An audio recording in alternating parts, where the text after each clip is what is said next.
Di Iran itu sekarang semua tempat ibadah Yahudi ada, tempat ibadah Nasrani ada, tapi masjid ahli sunnah tidak ada. Satu pun tidak ada. Itu ada pengakuan-pengakuan para duta dari negara-negara Timur Tengah, mereka buat pengakuan. Jadi kalau mereka dulu kalau mau sholat Jumat lagi jadi duta, itu mereka pergi ke kedutaan Saudi. Gak boleh ada masjid mereka. Dihancurin, dibunuh, dan bukan cuma dibunuh, masjidnya dirusak. Wahabi dan ISIS saya samakan dikarenakan kitab-kitabnya, manhajnya dan sanadnya itu menjurus kepada orang-orang tertentu saja dari kalangan mereka, yang mana orang-orang tersebut belum tentu demikian, tapi sudah dirubah di lembaga pengajaran Islamik di Israel. Dan inilah yang saya katakan cikal bakal ISIS. Dan kitab-kitab mereka sama dengan kitab-kitab apa yang berada di Wahabi. Sebagai contoh, apa yang diungkapkan Basalamah di sini tentang tiadanya masjid Sunni di Iran, yang mana langsung dibayar kontan oleh mahasiswa yang berada di Iran.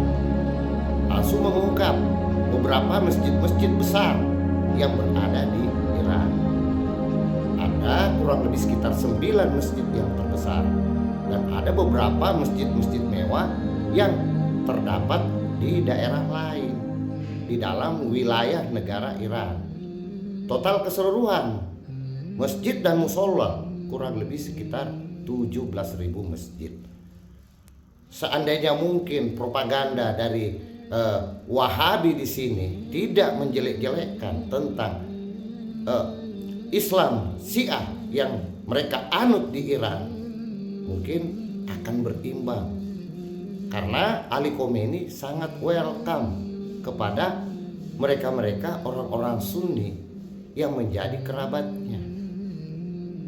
Ingatlah, wahai Khalid Basalamah, yang mungkin saya katakan kurangnya literasi tentang pengetahuanmu. Pernah nggak dengar bahwasanya Rasulullah semasa hidupnya sering mengatakan Syiah Ali, Syiah Ali? Apa arti daripada Syiah Ali tersebut? Itu bukan golongan, itu adalah pengikut Ali, karena banyaknya orang-orang yang menyenangi Ali. Jadi bukan suatu pemahaman atau golongan, pengikut saja yang Rasulullah maksud.